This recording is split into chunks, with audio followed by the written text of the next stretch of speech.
The research vessel New Horizon moved slowly through the dark space around Kepler 442. Captain Lisa Turner stood on the bridge and watched the stars through the large window. She had been in space for 15 years, but the view still made her feel small and amazed. The ship carried a mixed crew from 3 different species. Humans worked alongside the tall and graceful ethery elves and the insect-like Zephyrians. This was normal for ships in the Galactic Research Coalition. All 3 species had joined together to explore the galaxy and share knowledge. Dr. Lee Moonwhisper led the ethery science team. She was tall with silver hair and bright blue eyes that seemed to glow in the dim light. Her people had natural magic abilities that made them excellent at detecting dangerous life forms. The elves had saved many expeditions from deadly creatures over the years. The Zephyrian team was led by hive singer Zishandra. She looked like a giant praying mantis, but with 4 arms and golden chitin plates covering her body. Her species shared a hive-mind connection that let them work together perfectly. When one Zephyrian found something important, all the others knew about it instantly. Dr. Amy Foster was the human chief science officer. She was young but very smart and had studied alien biology for most of her adult life. Amy worked well with the alien teams and often found new ways to combine human technology with alien abilities. The ship had come to this system to study the 3rd planet. Long-range scans showed it was dead now, but it had once supported life. The planet was covered in the remains of huge fungal networks that stretched across entire continents. These ancient fungi might hold clues about how life could survive in harsh environments. Lisa walked to the science station where Amy was reviewing the latest scans. The data showed massive underground structures that looked like root systems, but were much more complex. Amy looked up from her screen and smiled at Lisa. The young scientist had been excited about this mission since they left Earth 6 months ago. She believed they might find completely new forms of life on this dead world. Dr. Moonwhisper approached them with her usual graceful movements. Her voice had a musical quality that all ethery possessed. She told them that her bio were picking up interesting energy patterns from the planet's surface. The patterns suggested that some of the fungal networks might still be alive deep underground. Zishandra clicked her way over to join the conversation. Her voice was created by rubbing body parts together, like a cricket, but much more complex. She reported that her workers had detected unusual mineral compositions in the soil samples. The minerals were arranged in patterns that seemed to organize to be natural. Lisa listened to all the reports and made her decision. They would collect samples from the most active areas and bring them aboard for detailed study. The mission protocols required careful analysis. Before approaching any potentially living alien organisms, the sample collection took 3 days. Robot probes dug deep into the planet's surface and collected specimens from various depths. Each sample was sealed in containment fields and scanned multiple times before being brought aboard the New Horizon. The samples looked like ordinary dirt and rock with some dried fungal material mixed in. The fungal parts were gray and brittle and showed no signs of life. All the scanners agreed that the samples were completely inert and safe to study. Amy set up her laboratory with help from both alien teams. They used the most advanced equipment available to analyze every aspect of the samples. The work was slow and careful because they wanted to understand everything about these ancient life forms. Dr. Moonwhisper used her magical abilities to probe the samples for any hidden energy signatures. Her elven senses were much more sensitive than any machine and could detect things that normal scanners missed. She found nothing dangerous in any of the specimens. Zishandra had her workers examine the samples from every possible angle. The hive mind let them process huge amounts of data very quickly and spot patterns that individuals might miss. They found interesting chemical structures, but nothing that seemed alive or harmful.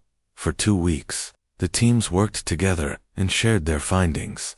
The fungal samples contained amazing molecular structures that could potentially be used to create new medicines or materials. Everyone was excited about the discovery and eager to learn more. Then something changed. Amy was working late in the laboratory when she noticed that one of the samples looked different. The gray fungal material had developed small patches of blue-green color. She called Dr. Moonwhisper to take a look. The elf scientist examined the sample with her enhanced senses and felt a strange tingling sensation. Something was definitely happening, but she could not identify what it was. The change seemed harmless, but it was completely unexpected. Sashandra brought several of her workers to investigate. They surrounded the sample container and studied it intensely.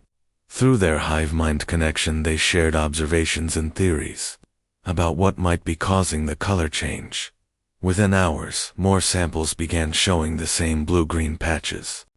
The color spread slowly across the fungal material like paint soaking into paper.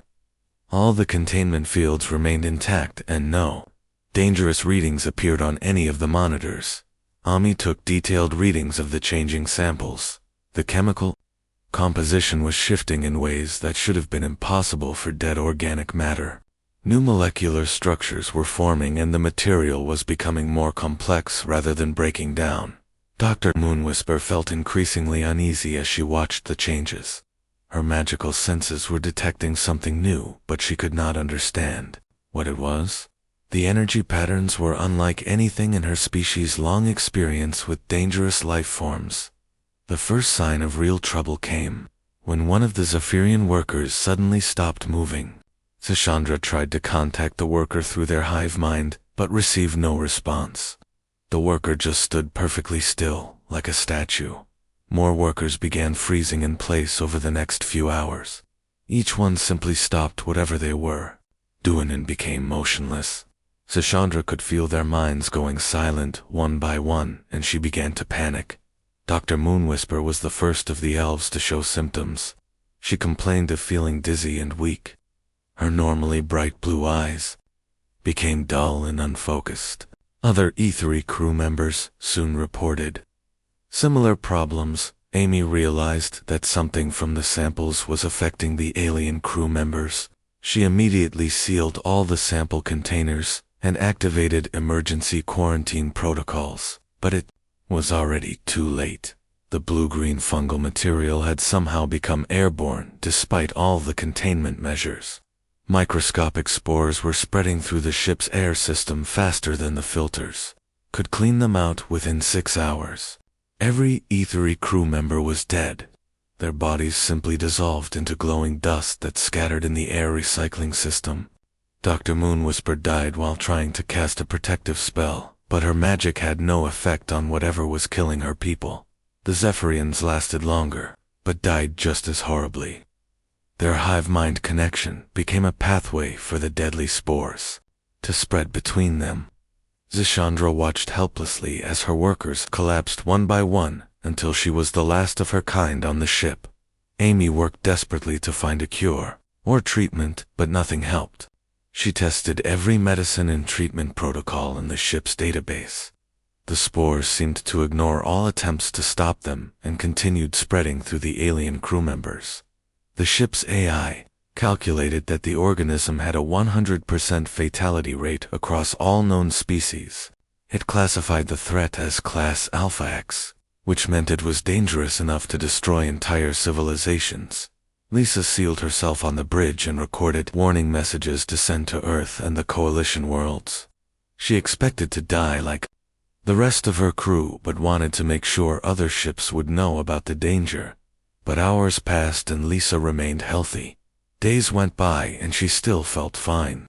The spores had covered every surface of the ship with blue-green growth, but they did not seem to affect her at all. She was completely alone among the dead bodies of her friends, and she had no idea why she was still alive. 3 weeks later, the Coalition rescue ship, Stardancer, arrived at the coordinates where New Horizon had sent its last transmission. Captain Vera Stone had commanded rescue missions for 12 years, but she had never responded to a Class Alphex alert before. The Stardancer was a large military vessel with advanced medical facilities and a full scientific research team. Captain Stone hoped they could find survivors and maybe even develop a treatment for whatever had killed the New Horizon crew. Security Chief Kelly Brooks led the boarding party that docked with the research vessel.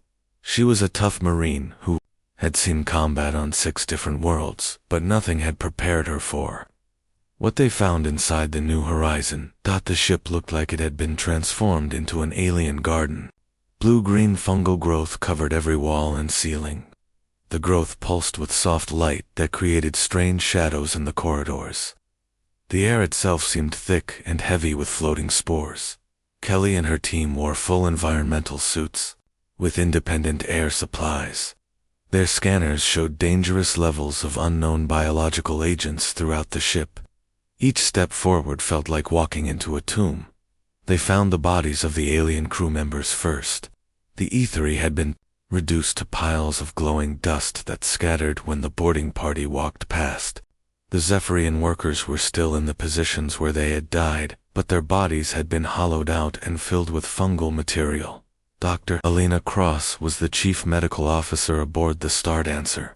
She followed the boarding party and took samples of everything they found. Her preliminary scans showed that the fungal organism was unlike anything in Coalition databases. The team made their way slowly toward the bridge where Captain Turner had sent her final messages. Kelly expected to find another body, but instead they heard a voice calling out to them through the ship's communication system. Lisa Turner was alive and apparently healthy, despite being surrounded by the deadly organism for 3 weeks. She met the boarding party at the bridge entrance and seemed completely normal, except for one strange detail. Her skin was covered with a thin layer of the blue-green fungal material. It looked like she was wearing a second skin made of the same organism that had killed everyone else on the ship. But instead of harming her, the fungus seemed to be protecting her somehow. Dr. Cross immediately ran every medical scan available. The results showed that Lisa was not just healthy, but actually in better physical condition than before the incident.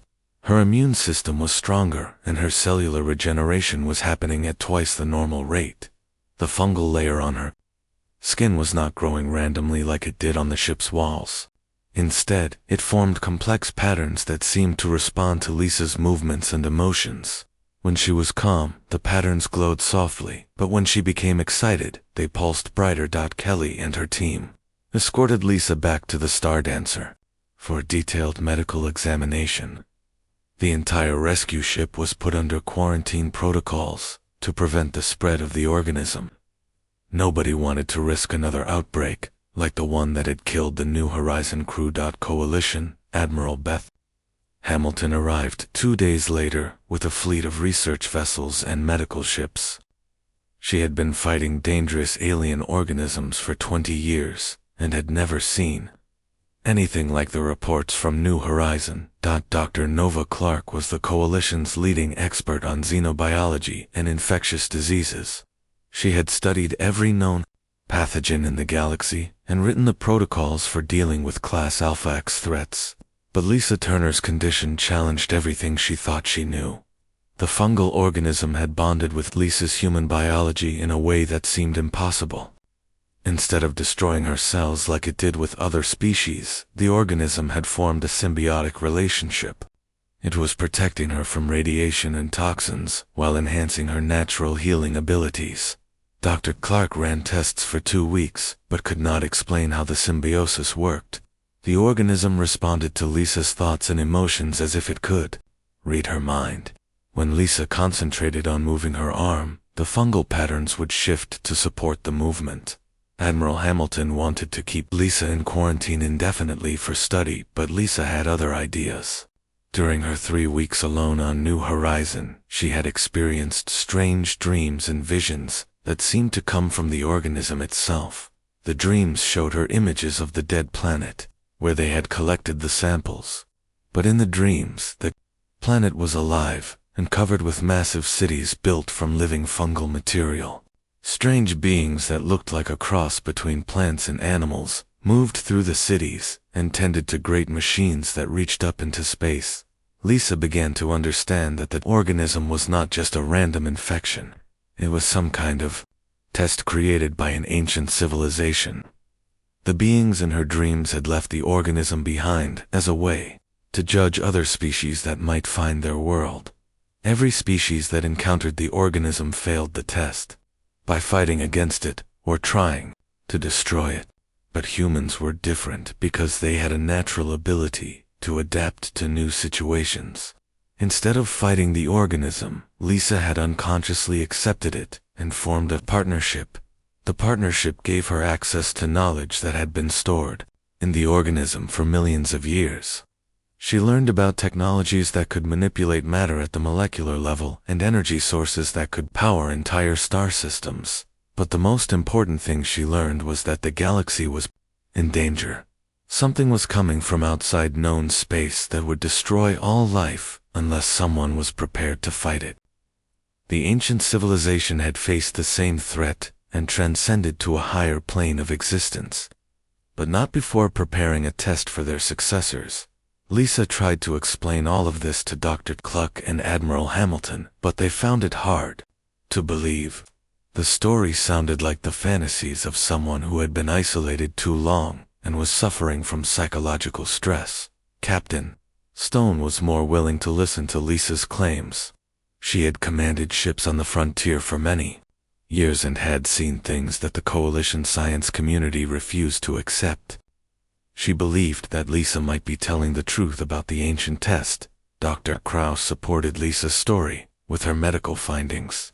The symbiotic organism was definitely providing Lisa with information that she could not have known otherwise. Brain scans showed unusual activity in areas associated with memory storage and pattern recognition. Lisa convinced them to let her return to the dead planet, where the samples had been collected. She needed to complete the test by interfacing directly with the main organism that was still alive deep underground. Only then could she access the full knowledge that the ancient civilization had left behind. The decision to return to Kepler-44 to see was not made lightly. Admiral Hamilton consulted with the Coalition Council and the leaders of all member species. The risk was enormous, but the potential benefits were too important to ignore. If Lisa was right about the coming threat, then humanity and its allies needed every possible advantage. The ancient knowledge might provide weapons and technologies that could save the galaxy from destruction. Captain Stone volunteered to command the return mission to the dead planet. Her ship, the Stardancer, was equipped with the best scientific equipment and had a crew experienced in dealing with dangerous alien organisms. Dr. Krauss insisted on accompanying the mission to monitor Lisa's condition and study the organism's effects. Kelly Brooks and her security team would provide protection in case something went wrong on the planet's surface. The mission to complete the ancient test would either unlock the secrets needed to save the galaxy or result in the death of everyone involved. Lisa Turner had already survived the impossible once, and now she was betting everything that she could do it again. The expedition to Kepler-44 to see took 2 weeks to organize and plan. Captain Stone assembled a small team of volunteers who understood the risks involved. Each person knew they might not return from the dead planet, but they also knew that the mission could save billions of lives. Kelly Brooks selected her best security personnel for the ground team. Marine Sergeant Mia Thompson was an engineer who could handle any technical problems they might encounter. Communications specialist Dana White would maintain contact with the Stardancer and coordinate with Coalition Command. Dr. Cross prepared her medical equipment to monitor everyone's health during the mission. She was especially concerned about how the planetary organism might affect people who had not been exposed to it before. Lisa's immunity might not protect others from infection. The few surviving Etheri and Cephrian scientists who had volunteered for the mission knew they were taking enormous risks. Their species had been devastated by the organism, and they had no guarantee they would survive exposure to its source. But High Scholar Sylvana Nightbreeze of the Etheri believed that understanding the organism was more important than personal safety. Prime Voice Kextira of the Zephyrians agreed that the knowledge might be worth the sacrifice of a few individuals. The Stardancer entered orbit around Kepler-4 to see and began detailed scans of the planet's surface. The scans revealed that the entire world was one massive organism. What they had thought were separate fungal networks were actually parts of a single planetary consciousness. The surface looked dead and barren, but deep scans showed incredible activity underground. Energy flows moved through tunnel systems that stretched around the entire planet. The patterns were too complex and organized to be natural formations. Lisa studied the scan data and felt the organism on her skin respond to the images. The fungal symbiont began forming new patterns that seemed to match the energy flows on the planet below. She realized that it was trying to communicate with its source. Strange structures became visible on the surface as the scans penetrated deeper. Ancient cities built from living material rose from the ground in perfect geometric shapes. The architecture combined organic curves with crystalline angles in ways that hurt to look at directly. The central city was built around a massive temple complex that reached down into the planet's core. The temple was clearly the focal point of the entire organism and the place where Lisa would need to go to complete the test. Captain Stone ordered the landing party to prepare for departure. They would take a heavily shielded shuttle down to the surface and establish a base camp near the temple complex. The mission timeline allowed for 3 days on the surface before they would need to return to orbit. The shuttle descent through the planet's thin atmosphere was smooth and uneventful. The surface gravity was slightly less than Earth normal, and the air was breathable, though it contained high levels of fungal spores. Kelly Brooks and her security team secured the landing site, while Dr. Cross set up her monitoring equipment. The fungal growth on the surface was dormant and showed no immediate response to their presence. Lisa stepped out of the shuttle and immediately felt the organism on her skin become more active. The patterns began shifting rapidly, as if it was excited to be home. She could sense vast intelligence stirring in the depths below their feet. The walk to the temple complex took 6 hours across terrain that looked like a graveyard of crystallized forests. Ancient trees made of mineral deposits reached toward the sky, but showed no signs of life. Everything was perfectly preserved, but completely dead. Mia Thompson used her engineering scanners to map the underground tunnel systems as they walked. The tunnels formed a network more complex than any human city, with passages that seemed to follow mathematical principles rather than practical construction needs. Dana White maintained constant communication with the Star Dancer and reported their progress to Coalition Command. Her equipment picked up strange electromagnetic signals coming from deep underground, but she could not decode their meaning. The temple complex was enormous and built from a material that looked like living stone. The walls pulsed with soft light and seemed to breathe as the landing party approached. Geometric patterns covered every surface in designs that made eyes water when viewed directly. Dr. Cross detected massive biological activity inside the temple, but her scanners could not determine what kind of organisms were present. The readings suggested intelligence levels far beyond anything known to Coalition science. Lisa led the team through the temple entrance and immediately felt her symbiont respond to the environment.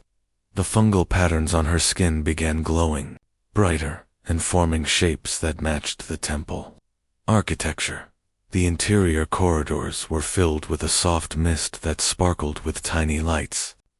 Each breath brought more spores into their lungs, but only Lisa seemed unaffected. The alien scientists began showing signs of infection within minutes. High Scholar Sylvana felt her magical defenses failing as the spores invaded her system, but instead of the killing infection that had destroyed her people on New Horizon, she felt her consciousness expanding. The organism was not trying to kill her, but to connect with her mind. Prime Voice Kexthera experienced something similar as the spores integrated with her hive mind connection.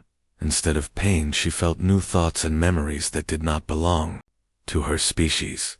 Ancient knowledge flowed into her consciousness like water into a dry riverbed. Lisa reached the central chamber of the temple and found herself facing a massive organic computer that filled the entire space. The walls were covered with neural networks that pulsed with electricity and glowed with bioluminescent patterns. When she placed her hands on the central interface, the planetary consciousness spoke to her directly, not in words but in pure information that flowed into her enhanced mind.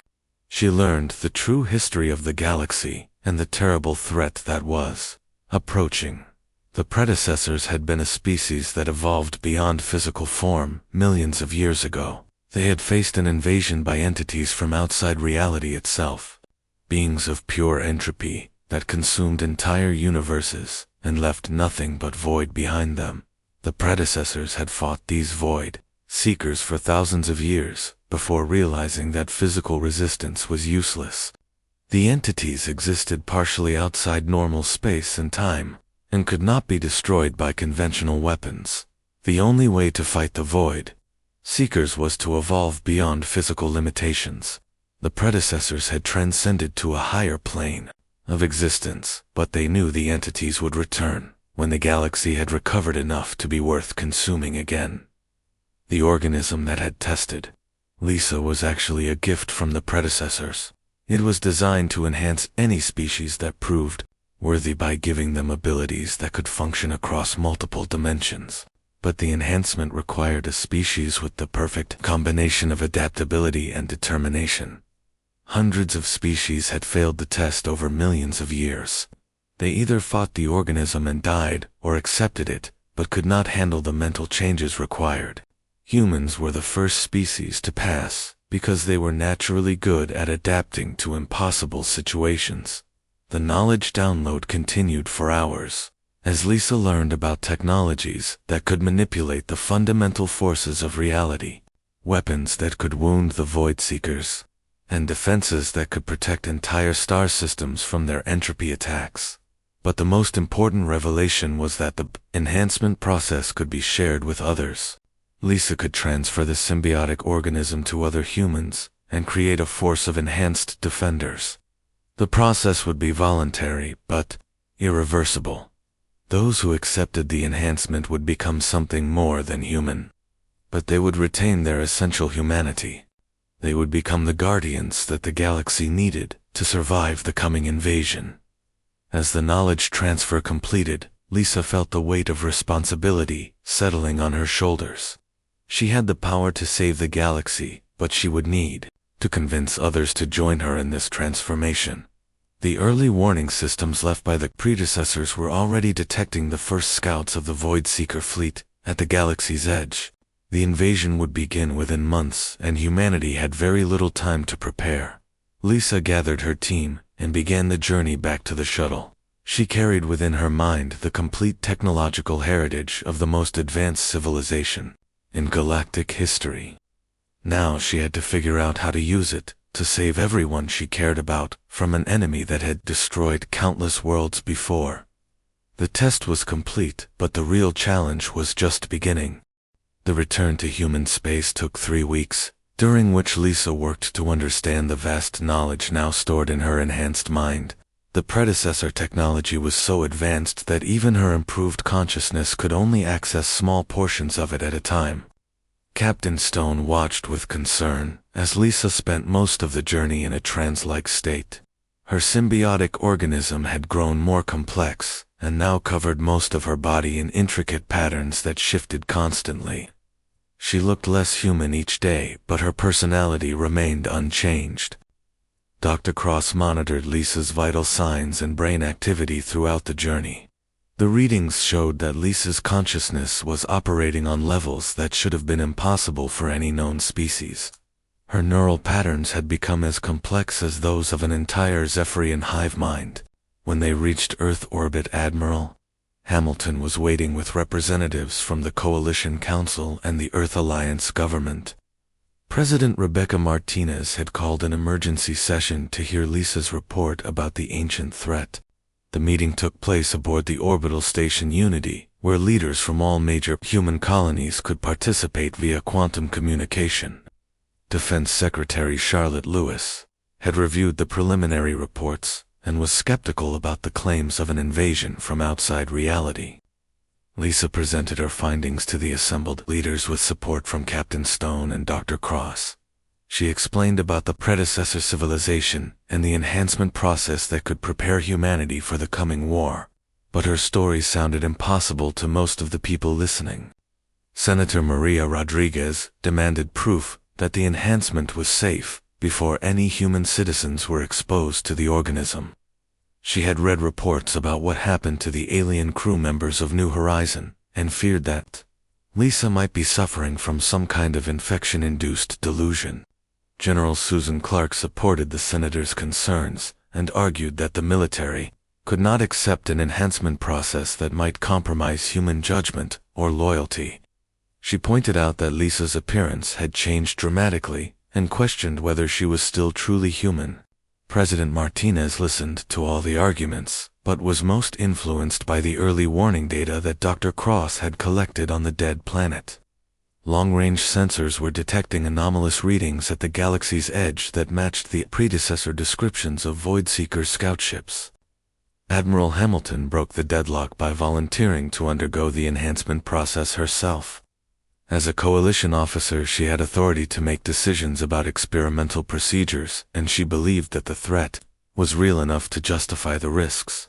But Lisa insisted that the first volunteers should be people who had already been exposed to the organism and survived. Dr. Krauss had shown no ill effects from her time on the planet, and her medical knowledge would be valuable in understanding the enhancement process. Dr. Cross agreed to undergo the procedure and became the second human guardian. The transformation took place over several days as the symbiotic organism gradually integrated with her biology. Unlike Lisa's dramatic changes, Dr. Cross retained a mostly human appearance. The enhancement gave Dr. Cross abilities that amazed the medical community. She could diagnose diseases by touch and accelerate healing in other people by sharing some of her symbiotic organisms. Her understanding of biology expanded to include species she had never studied. Engineer Mia Thompson volunteered next after seeing the positive effects on Dr. Cross. The enhancement amplified her technical abilities and gave her an intuitive understanding of predecessor technology. She could repair equipment by interfacing directly with its control systems. Communications specialist Dana White gained the ability to understand and speak any language after her enhancement. She could even communicate with the symbiotic organisms themselves and translate between different levels of consciousness. Captain Stone underwent the process last among the original volunteers. Her enhancement focused on leadership and tactical abilities, giving her an intuitive understanding of complex military situations. She could coordinate actions across multiple dimensions of space and time. The Guardian Corps grew slowly as word spread about the successful transformations. Marine Colonel Jade Wilson led the military volunteers and found that her combat abilities were enhanced beyond anything previously possible. She could fight enemies that existed partially outside normal reality. Physicist Dr. Ruby Davis discovered that her enhanced mind could perceive 11 dimensions instead of the normal 4. This allowed her to understand predecessor science and begin developing new weapons and defense systems based on multidimensional physics. Pilot Commander Kate Morgan gained the ability to interface directly with spacecraft systems and navigate through hyperspace without computer assistance. She could fly ships through dimensional barriers that would normally destroy any vessel. But resistance to the Guardian program came from unexpected sources. The surviving Ethery leadership viewed the enhancement as a corruption of natural magical abilities. High Sage Sylviana Starweaver argued that the symbiotic organism violated the sacred balance between different forms of life. The Zephyrian Collective had similar concerns about the enhancement process disrupting their hive mind connections.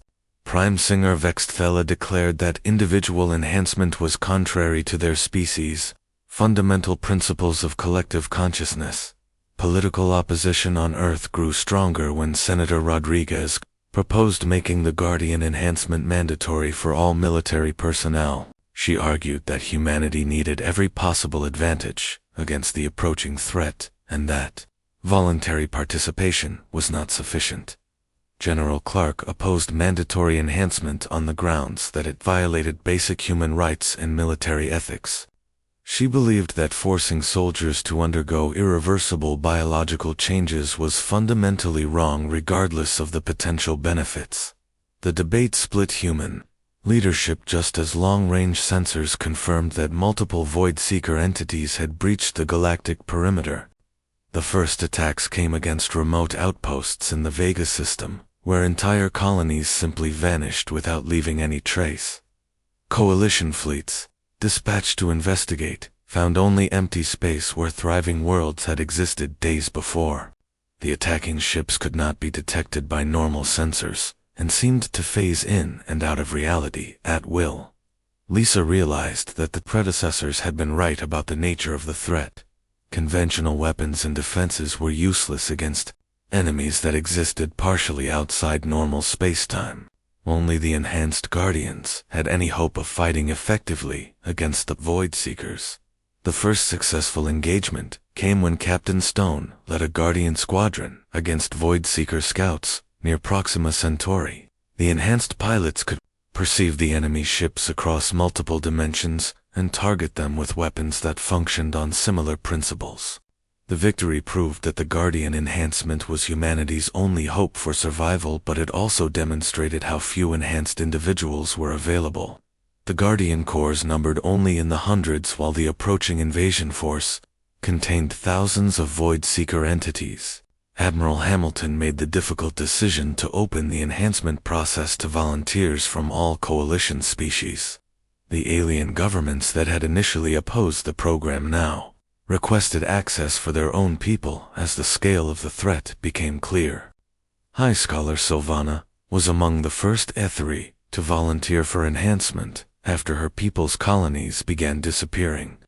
The symbiotic organism adapted to elven biology in unexpected ways, creating Guardians, whose magical abilities were amplified by predecessor technology. Prime Voice Kextira convinced her hive to undergo collective enhancement, transforming her entire community into a single Guardian entity. The enhanced hive mind could process information across quantum dimensions and coordinate defenses for entire star systems.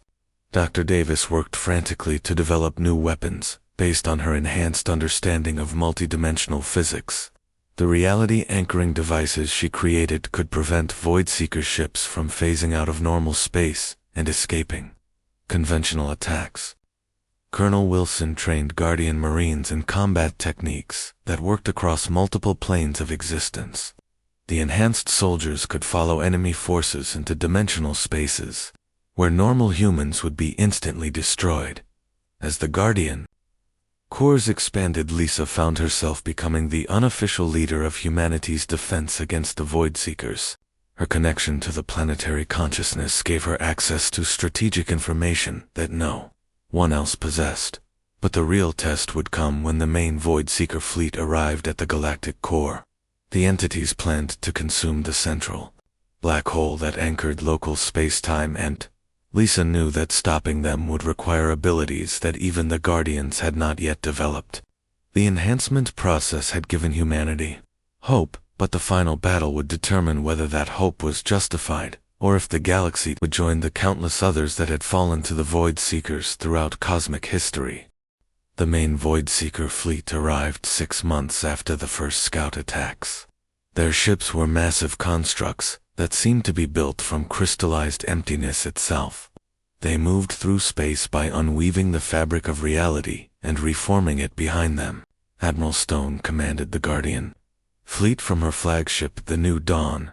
The enhanced vessel could exist in multiple dimensions simultaneously, and was armed with reality-anchoring weapons developed by Dr. Davis.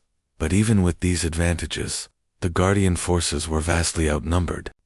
The first major battle took place in the Outer Rim territories, where the Void-Seekers began their systematic destruction of inhabited worlds. Captain Morgan led fighter squadrons that could pursue enemy ships into dimensional spaces where normal pilots would lose their sanity. The enhanced fighters scored victories against Void-Seeker escorts, but the main capital ships proved almost impossible to damage. Their hulls existed partially outside normal spacetime and conventional weapons passed through them without effect. Dr. Davis worked around the clock to develop new weapons that could function across multiple dimensional layers. Her reality disruption torpedoes could wound the Void Seeker ships, but each weapon required massive amounts of energy and could only be used sparingly. Colonel Wilson led Guardian Marines in boarding actions against captured Void Seeker vessels. The enhanced soldiers could survive in the twisted dimensional spaces inside enemy ships, but they discovered that the vessels had no conventional crew. The Void Seekers were not living beings in any sense that Coalition science could understand. They were manifestations of entropy itself, given form and purpose by forces beyond galactic comprehension. Fighting them was like trying to battle the concept of death. Lisa coordinated the defense from the planetary consciousness on Kepler-4 to see, where she had established a command center. Her connection to the predecessor knowledge gave her insights into Void Seeker tactics, but she realized that conventional military strategies would never be enough. The enemy fleet advanced steadily toward the galactic core, consuming everything in their path. Entire star systems simply ceased to exist as the Void Seekers drained them of matter and energy. Billions of lives were lost in the first month of the invasion. High Scholar Sylvana led a desperate mission to evacuate civilian populations from the path of destruction. Her enhanced abilities allowed her to transport people across dimensional barriers to hidden refuges that the Void Seekers could not detect. Prime Voice Kexthera used her expanded hive mind to coordinate refugee movements across dozens of star systems simultaneously. The enhanced Cephrian Collective became a living communication network that kept the scattered coalition forces connected. But evacuation efforts could only save a fraction of the galaxy's population. The Void Seekers moved too quickly, and their ability to consume entire worlds made traditional defensive strategies useless. The crisis reached its peak when the enemy fleet arrived at the galactic center. The Void Seekers began attacking the supermassive black hole that anchored local spacetime. If they succeeded in consuming it, the entire galaxy would collapse into a dimensional void. Lisa realized that the final battle could not be fought with ships and weapons. The predecessors had left one last gift in the planetary consciousness, but accessing it would require her to sacrifice her physical form and exist purely as enhanced consciousness. She gathered the most powerful Guardians for a final mission into the higher dimensions, where the Void Seeker Prime Consciousness directed the invasion. Captain Stone, Admiral Hamilton, Dr. Cross, and dozens of other enhanced humans would join her in a battle fought with concepts rather than weapons. The journey into higher dimensional space was unlike anything the Guardians had experienced before. Reality became fluid, and thoughts took on physical form. The enhanced humans found themselves in a realm where willpower and determination were more important than technology. The Void Seeker Prime appeared as a massive shadow that consumed light and hope wherever it touched. Its presence was so alien that contact with it would have destroyed unenhanced minds instantly. Even the Guardians struggled to maintain their sanity in its vicinity. Lisa confronted the entity in a space where mathematics and emotion intersected. She realized that the Void Seekers represented one half of cosmic balance. They were entropy and destruction made manifest, but they had forgotten that creation required both destruction and renewal. The battle was fought with concepts and ideas rather than weapons. Lisa used her connection to the predecessor knowledge to show the Void Seeker Prime that entropy could be constructive rather than purely destructive. Chaos could build new realities instead of simply unmaking existing ones. The other Guardians supported her by projecting human qualities into the conceptual battle space. Captain Stone provided determination and leadership. Dr. Cross contributed healing and growth. Colonel Wilson added courage and protection. Together they demonstrated that humanity's greatest strength was not its technology or even its adaptability. It was the stubborn refusal to accept that any situation was hopeless. humans could find opportunity in any crisis and hope in the darkest circumstances. The Void Seeker Prime had never encountered a species that could transform destruction into creation. Every previous civilization had either fought entropy or surrendered to it. Only humans had learned to dance with chaos and make it serve life instead of death. The conceptual battle raged across multiple levels of reality as Lisa showed the ancient entity new ways to exist. Instead of consuming everything, it encountered the Void Seeker Prime, could participate in the eternal cycle of destruction and renewal that drove cosmic evolution. Slowly, the alien consciousness began to understand. Entropy was not the enemy of existence but its partner in the endless dance of creation. The Void Seekers had forgotten their original purpose and become stuck in a cycle of meaningless consumption. The breakthrough came when Lisa offered to share the enhancement with the Void Seeker Prime itself. The symbiotic organism could adapt to any form of consciousness, and even entities of pure entropy could benefit from the partnership. The transformation of the Void Seeker Prime sent shockwaves through the entire invasion fleet. The entity's newfound understanding spread to its servants, and the attack on the galactic core ceased immediately. The crystalline ships began converting cosmic debris into new star systems, instead of consuming existing ones. Lisa returned to normal space, forever changed by her contact with forces beyond galactic comprehension. She was no longer entirely human, but she retained her essential humanity and her connection to the people she had fought to protect. The war was over, but the transformation of the galaxy had just begun. The enhanced Void Seekers became partners in the great work of cosmic renewal.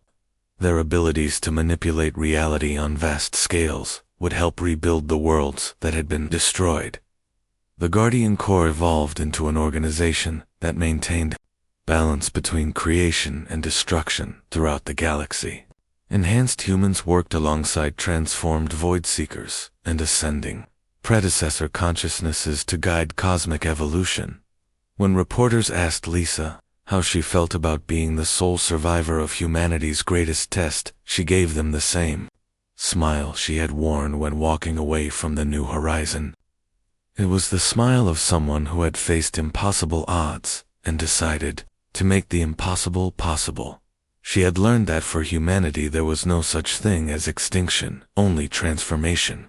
Every challenge was an opportunity to become something greater while remaining true to essential human values. Class Alphax had claimed every life but one, and the human had walked away smiling because she understood what the universe was still learning to grasp. The greatest victories came not from defeating enemies, but from turning them into allies. Lisa Turner had saved the galaxy by teaching it to dance with chaos instead of fighting it. She had proven that humanity's greatest strength was not its weapons or technology, but its ability to find hope and opportunity in the most hopeless situations. The smile she wore was not one of conquest, but of understanding. She had learned that the universe was not a battlefield, but a dance floor where even entropy could learn new steps, if someone was patient enough to teach them.